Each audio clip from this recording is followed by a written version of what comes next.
Hello everyone, I'm back.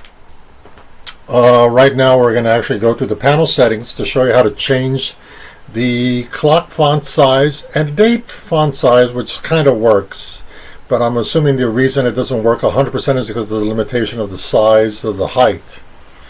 But you can change the actual date format. Well, let me show you how I got here.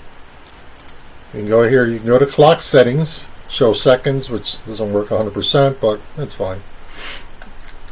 Yes, we're going to talk about window tiling as well, but not right now. Panel settings, clock, move it over here. We're going to change the date format from, instead of the day, we're going to change it to the full format. Shut update in a second. I guess not. Okay, still needs a work in progress, but we can still show you. The panel settings for the clock. It's still work in progress. You can change the updates. You can change the font size and the date font size and the color as well.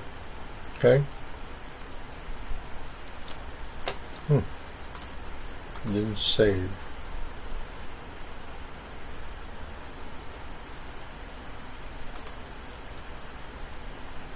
Oh well. I'll work on that later in the next iteration. And when I do, I'll just push it up, or I'll let Fishman know, or I'll put it something on the SourceForge site. Okay? Actually, those who are watching, this is the SourceForge site. It's brand new. It's right here. I think Fish already posted it, but let me see here. Let's see if I have it here.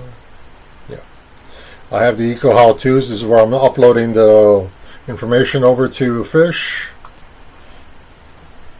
Oh, okay. Well, 6 downloads. That's not bad. Okay. Seekers OS. Right here. Some pictures. README text was changed recently. Is where you grab it. README text information is brought down here. This is Fishman Loves Linux YouTube link. Latest changes is the weather service, which updates every half hour, is to a more accurate one called Meteo. So I've updated that as well. Okay. Well, everyone, take care. See you in the next video.